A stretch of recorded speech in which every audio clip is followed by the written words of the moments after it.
యేసయ్యకి మహిమ కలుగును గాక. ఉపవాస ప్రార్థనలో పరిశుద్ధాత్మ దేవుడు మనతో మాట్లాడడానికి ఆయన ఇష్టపడుతూ ఉన్నారు. వాక్యాన్ని శ్రద్ధగా విందాం. ఎందుకంటే స్టార్టింగ్ ఎప్పుడు కూడా మీకు చెప్పేది వాక్యము వాక్యం వాక్యం.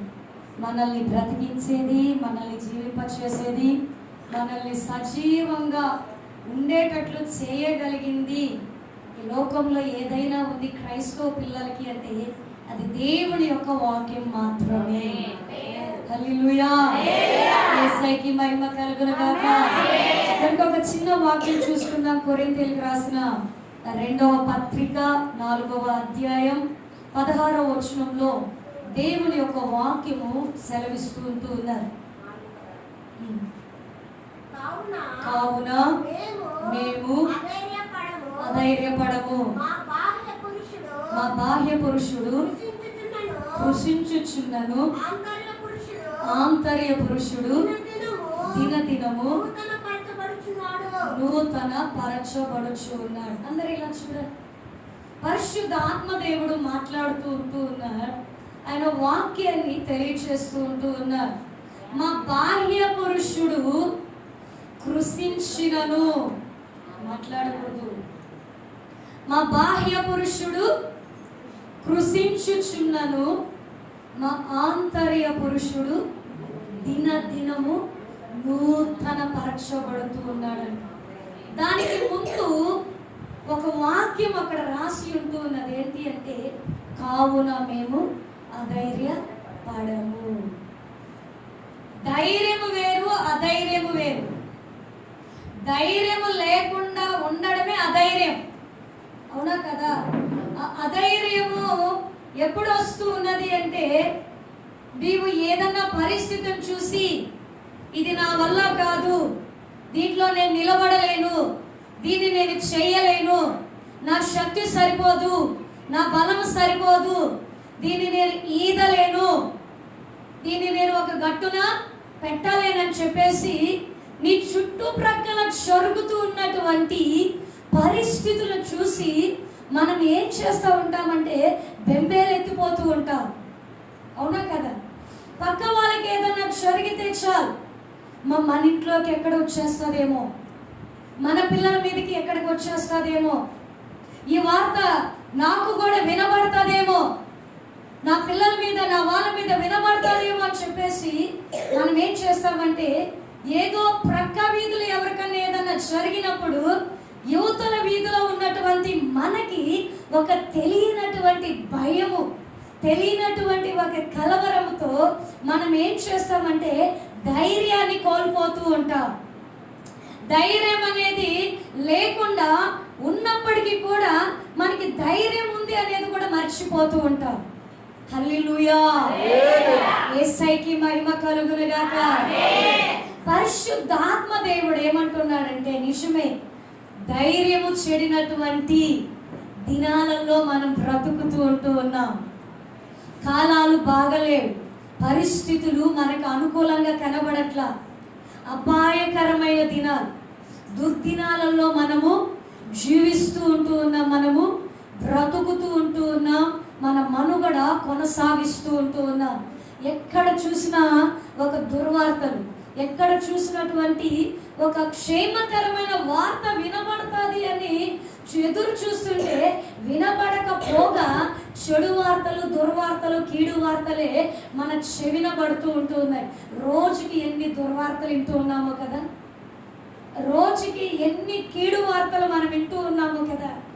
ఆ టైంలో మనకి ఏం జరుగుతుంది అంటే, ఎంత ధైర్యంగా ఉండాలి అన్నా, ఎంత నిబ్బరంగా ఉండాలి అన్నా, ఎంతైనా రానిలా చూద్దాంలే అని అనుకున్నప్పటికీ కూడా ఏదో ఒక మూలన అది పట్టి మనల్ని పీడిస్తూనే ఉంటారు.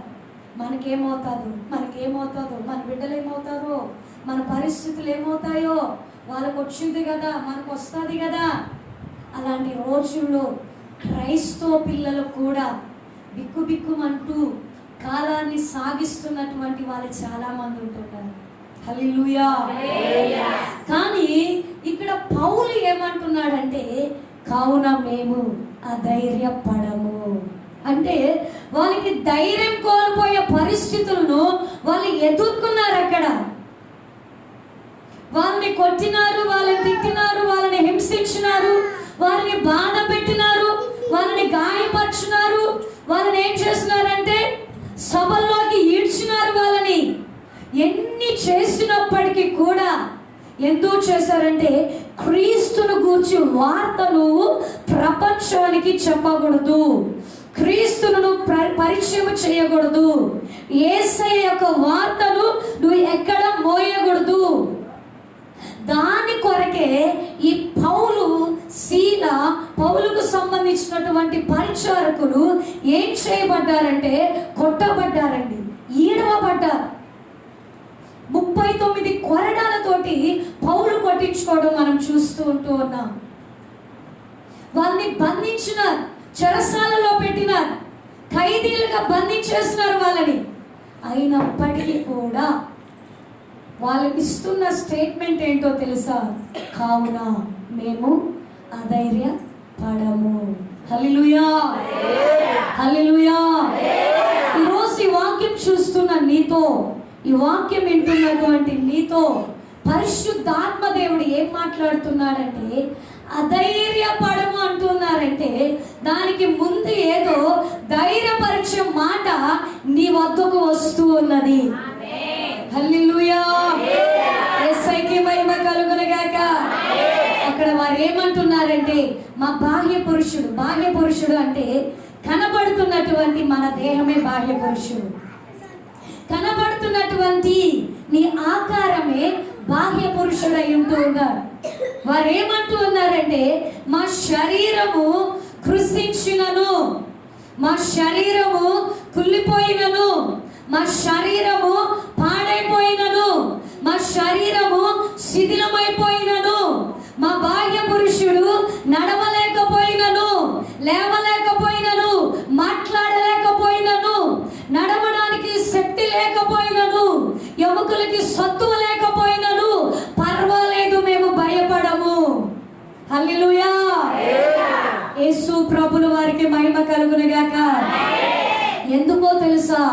వాళ్ళు మేము అధైర్యపడమంటున్నారంటే మా అంతరంగ పురుషుడు, ఆమె చెప్తామా, మా అంతరంగ పురుషుడు దినదినము నూతన పరచబడుచు ఉన్నాడు. హల్లెలూయా. క్రైస్తవుడు కావచ్చు, సేవకులు కావచ్చు, సేవకురాలు కావచ్చు, విశ్వాసులు కావచ్చు, సార్వత్రిక సంఘం కావచ్చు, ఈ జనరేషన్లో కావాల్సింది ఏంటి అంటే నీ ఆత్మ వర్ధిల్లాలి, నీ అంతరంగ పురుషుడు బలం పొందుకోవాలి. నీ అంతరంగ పురుషుడు ఎప్పుడైతే బలం పొందుకోగలడో, బలముతో నింపబడగలడో, ఒక బాహ్యానికి సంబంధించి నీ శరీరానికి సంబంధించి ఎన్ని గొడవలు రాని, ఎన్ని దాడులు రాని, ఎన్ని ఇరుకులు రాని, ఎన్ని ఇక్కట్లు, ఎన్ని ప్రమాదాలు, ఎన్ని సునామీలు, ఎన్ని సుడిగుండాలు, ఎన్ని తెగుళ్ళు, ఎన్ని ఉపద్రవాలు ఎన్ని వచ్చినప్పటికీ కూడా నీ అంతరంగ పురుషుడు స్ట్రాంగ్ గా ఉండడం వల్ల అవి ఏమీ నిన్ను జయించలేవు. హల్లెలూయా, హల్లెలూయా, యేసయ్యకి మహిమ కలుగును గాక. అయితే పౌలు అంతరంగ పురుషుడు దినదినము నూతన పరచబడుతూ ఉన్నది అంటున్నప్పుడు మనము వారి వద్ద నుంచి ఏం నేర్చుకోవాలి అంటే మన ప్రార్థన జీవితాన్ని పెంచుకోవాలి. ఏం చేసుకోవాలి? మన ప్రార్థన జీవితం 5 నిమిషాలున్న ప్రార్థన జీవితాన్ని 10 నిమిషాలకి కొనసాగించుకోవాలి. అర్ధ గంట ఉన్న ప్రార్థన జీవితాన్ని గంట సమయము ప్రార్థన చేసుకునేటట్లు ఆ సమయము దేవుని సన్నిధిలో మనం గడపాలి. హల్లెలూయా.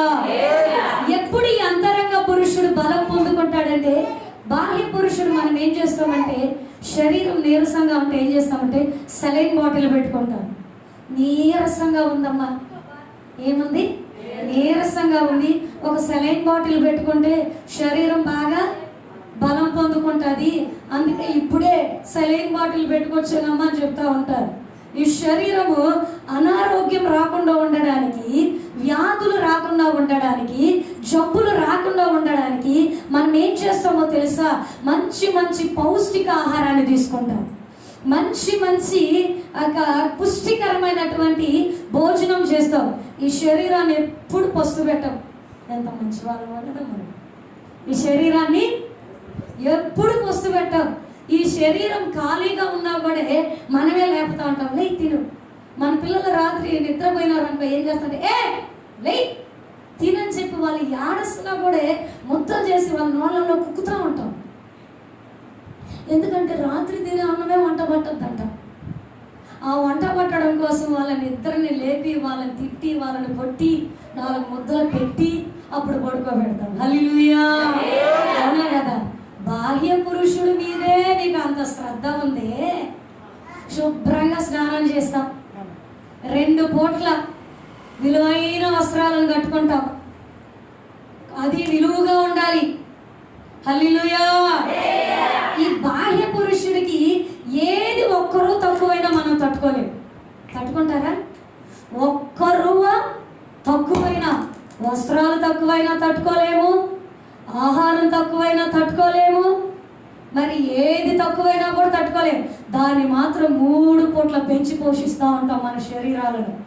ఉదయాన్నే ఇడ్లీ, మధ్యాహ్నం రాగి సంగటి, రాత్రి పరోటా చపాతి. హెల్త్ డైట్ ఎంత బాగా తీసుకుంటామో యూట్యూబ్లో సెర్చ్ చేస్తూ ఉంటాం, టింగ్ టింగ్ టింగ్ టింగ్ అంటాం. ఏ ఆహారం తీసుకుంటే ఆరోగ్యం అంటారని. హల్లెలూయా. నీ బాహ్య పురుషుడి మీద నీకు అంత శ్రద్ధ ఉందే, మరి నీ అంతరంగ పురుషుడి మీద నువ్వు ఇంకెంత శ్రద్ధ పెట్టాలి? అవునా కదా? వాళ్ళు అంటూ ఉన్నారు, మా బాహ్య పురుషుడు కృషించినను మా అంతరంగిక పురుషుడు దినదినము నూతన పరచబడుచు ఉన్నాడు. హల్లెలూయా. నీ అంతరంగ పురుషుడు నూతన పరచబడాలి అంటే, నూతనం అంటే అర్థం ఏంటంటే క్రొత్తది అని అర్థం. ఏంటి చెప్పాలి? క్రొత్తది అని అర్థం. నీ అంతరంగ పురుషుడు క్రొత్తదిగా మలచబడాలి, క్రొత్తదిగా రూపొందించబడాలి, క్రొత్తదిగా తయారవ్వాలి అంటే నీ ఆంతర్యంలో ఏదో పాతవి ఉన్నాయి, వాటిని తీసేసుకోవాలి. ఏదో విడిచిపెట్టవలసి ఉన్నాయి, వాటిని వదిలేయాలి. విసర్జించవలసినవి ఏదో ఉన్నాయి, వాటినన్నిటి మనం ఏం చేయాలంటే త్యజించాలి. హల్లెలూయా. హల్లెలూయా. ఎప్పుడు నీ అంతరంగ పురుషుడు నూతన పరచబడతాడంటే, వాక్యము నీ హృదయంలో ఎప్పుడైతే నింపుకుంటావో, వాక్యంతో నువ్వు ఎప్పుడైతే అంటుకట్టబడతావో, వాక్యం మీద నువ్వు ఎప్పుడైతే దృష్టి పెట్టగలవో, వాక్యం మీద నువ్వు ఎప్పుడైతే ఆశ పెట్టుకొనగలవో, ఆ వాక్యము నిన్ను నన్ను ఏం చేస్తుందంట? ఉదక స్నానం చేత అది శుద్ధి చేస్తుందంట. హల్లెలూయా. మనలో ఉన్నటువంటి ఆ మురికిని అంతటిని తీసివేసి ఒక నూతనత్వాన్ని ఏర్పరుస్తుందంట. పాత బట్టలు ఏం చేస్తాం? మురికి బట్టలు ఏం చేస్తాం? సర్ఫ్లో నానబెట్టి సోఫ్లో వేసి ఉతికి బాగా వాష్ చేసి ఆరబెట్టి ర్యాక్లో పెట్టుకుంటాం. మన అంతరంగ పురుషుడిని కూడా నూతనంలోకి తీసుకురావాలి అంటే నీవు నేను ఏం చేయాలి అంటే, ఆ యొక్క పరిశుద్ధాత్మ దేవుడు ఒక క్రొత్త తైలముతో నింపబడాలని చెప్తూ ఉన్నాను. హల్లెలూయా. హల్లెలూయా. నీ అంతరంగ పురుషుడు ఎప్పుడు బలం పొందుకోగలడంటే చూడండి, ఇట్లా దేవుడి వాక్యంతో నువ్వు అంటుకట్టబడినప్పుడు. రెండోది, దేవదేవుణ్ణి నువ్వు ఆరాధిస్తూ ఉన్నప్పుడు, పాటలతో ఆయనను స్తుతిస్తూ ఉన్నప్పుడు, ఆయన చేసిన మేలను తలపోసుకుంటూ కృతజ్ఞతాస్తుతులను చెల్లిస్తూ ఉన్నప్పుడు, నువ్వు యొక్క దాన ధర్మాలను నువ్వు ఇతరులకు చేస్తూ ఉన్నప్పుడు, యేసు ప్రభుల వారికి మహిమ కలుగునుగాక. ఇలా నువ్వు ఎప్పుడైతే నడుస్తూ ఉంటావో దినదినము నీ అంతరంగ పురుషుడు నూతన పరచబడతాడంట. చాలా మంది చాలా సన్నగా ఉంటారు, కానీ వాళ్ళ మీద ఉన్న అభిషేకం చాలా బలముగా ఉంటారు. చాలా మంది శరీరంగా చాలా బలహీనంగా కనబడతారు. వాళ్ళు స్టేజ్ మీద నిలబడినప్పుడు ఆ ప్రాంతం అంతా దద్దరిల్లిపోతా ఉంటుంది అగ్నితోటి. హల్లెలూయా. ఎందుకో తెలుసా? వాళ్ళ అంతరంగ పురుషుడు వెయిట్లో ఉన్నాడు, వెయిటేజీలో ఉంటూ ఉన్నారు. హల్లెలూయా. ఈ కాలంలో ఏదన్నా వస్తుంది, దాన్ని నువ్వు తట్టుకోగాలి, దాన్ని నువ్వు తట్టుకొని నిలబడాలి అంటే ఒకటే ఒకటి, నీ అంతరంగ పురుషుడు బలం పొందుకోవాలి. నీ అంతరంగ పురుషుడికి బలం పెట్టే ఆహారాన్ని నువ్వు పెట్టాలి. ఆ ఆహారం ఏంటి అంటే దేవుని యొక్క వాక్యమై ఉంటూ ఉన్నది. దేవుడి వాక్యాలను నువ్వు వింటూ ఉన్నప్పుడు, ఆయన వాక్యాన్ని నువ్వు చదువుతూ ఉన్నప్పుడు, ఆయన వాక్యాన్ని నెమరవేసుకుంటూ ఉన్నప్పుడు, ఆయన వాక్యాన్ని నీ ఆత్మలోకి పంపించుకుంటూ ఉన్నప్పుడు నీ అంతరంగ పురుషుడు బలం పొందుకుంటాడంట. అంతరంగ పురుషుడికి క్షేమం కలుగుతాదంట. అంతరంగ పురుషుడు దినదినము నూతన పరచబడతాడంట. హల్లెలూయా. యేసయ్యకి మహిమ కలుగును గాక. ఇప్పుడు మనం అనాలి, మా శరీరం కృషించినను మా ప్రార్థన జీవితాన్ని కోల్పోము, మా సహవాసాన్ని కోల్పోము, మా సంఘ సహవాసంలో మేము అంటు కట్టబడి ఉంటాము, దైవజనులతో సహవాసంలో అంటు కట్టబడి ఉంటాము. ఇలాంటి అనుభవాల గుండా మనం వెళుతూ ఉన్నప్పుడు మన అంతరంగ పురుషుడు ఏమవుతాడంటే బలం పొందుకుంటాడు. నీ అంతరంగ పురుషుడు ఎప్పుడైతే బలం పొందుకోగలడో, ఏ ఎదురు దాడి వచ్చినా కూడా, నీ మీద ఏ బాణాలు వేస్తున్నప్పటికీ కూడా, నీ మీద ఏ కీడు పడుతున్నప్పటికీ కూడా నువ్వు దాన్ని చూసి వెనక్కి తిరిగి పరిగెత్తవంట. ఏం చేస్తావంటే చాపలాగా ఎదురు తిరుగుతావంట యేసునామంలో. హల్లెలూయా. సమస్యలు వస్తే సమస్యలకి ఎదురు నిలబడతావు, శ్రమలు వస్తే శ్రమలకి ఎదురు నిలబడగలవు. ఎందుకో తెలుసా? దాన్ని తట్టుకొని దాన్ని జయించగలిగే శక్తి నీలో ఉన్న అంతరంగ పురుషుడు కలిగి ఉన్నాడు. కాబట్టి నేను కూడా ఏదైనా చేయగలను. హల్లెలూయా. యేసయ్యకి మహిమ కలుగును గాక. కనుక మనం ప్రార్థన స్థలాలకు వచ్చినప్పుడు, మన మందిరాలకు వచ్చినప్పుడు మన జీవితం ఎలా ఉండాలి అంటే ఎప్పటికప్పుడు మనం పరిశీలించుకోవాలి. ఎప్పటికప్పుడు మనము పరిశోధించుకుంటూ ఉండాలి. మన ఆత్మ నూతనంగా ఉందా? మన ఆత్మకి ఆహారాన్ని మనం పెడుతున్నామా లేదా?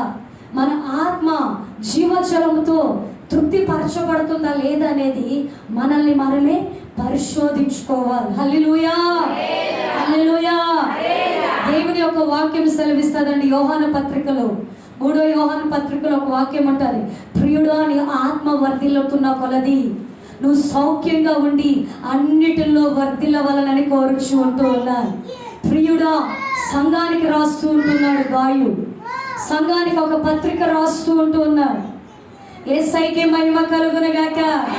నీ ఆత్మ వర్ధిల్లాలండి. నీ ఆత్మ వర్ధిల్లితేనే నువ్వు అన్నిటిలో వర్ధిల్లగలవు. నీ ఆత్మ అభివృద్ధి చెందగలిగితేనే నీకు ప్రతి ఆశీర్వాదం నేను ఎత్తుకుంటూ రాగలదు. ఎప్పుడో తెలుసా? నీ గృహంలో చేరి 4 గోడల మధ్య చేరి నువ్వు ప్రార్థన చేసుకుంటూ ఉన్నప్పుడు నీ అవసరతలు ఎన్నైనా ఉండని, నీ అక్కర్లు ఎన్నైనా ఉండని, సృష్టికర్త నిన్ను ఎరిగిన దేవుడు, నీ అవసరతను ఎరిగిన దేవుడు, ఆయన నీ పక్షంగా ఏం చేయగలడో తెలుసా? నా కుమార్తెకి పలానా అవసరత ఉందని చెప్పేసి ఆ అవసరాన్ని తీర్చగలిగిన వ్యక్తికి ప్రేరేపించి నీ ఇంటికి ఆ వస్తువుని తెచ్చి నీ చేతుల్లో పెట్టగలడు. అటువంటి సమర్థుడినే మనం కలిగి ఉంటూ ఉన్నాం. హల్లెలూయా. గట్టిగా చూద్దామా? యేసయ్యకి మహిమ కలుగును గాక. కనుక నువ్వు నేను ఏం చేయాలి అంటే ఆత్మను వర్ధిల్లేటట్లు చేసుకోవాలి.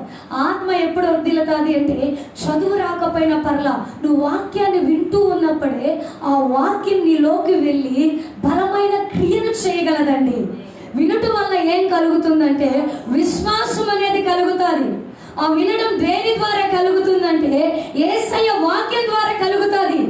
నువ్వు యేసయ్య మంచి మాటలు వింటున్నప్పుడు, ఆయన వాక్యాన్ని వింటున్నప్పుడు నీకు విశ్వాసం అనేది కలుగుతుంది. ఆ విశ్వాసం ద్వారా నువ్వు లోకాన్ని జయించవచ్చు, రాజ్యాన్ని జయించవచ్చు. హల్లెలూయా. స్త్రీలు విశ్వాసం ద్వారా తన వారిని సంపాదించుకున్నారంట. హెబ్రీయులకు రాసిన పత్రిక 11వ అధ్యాయంలో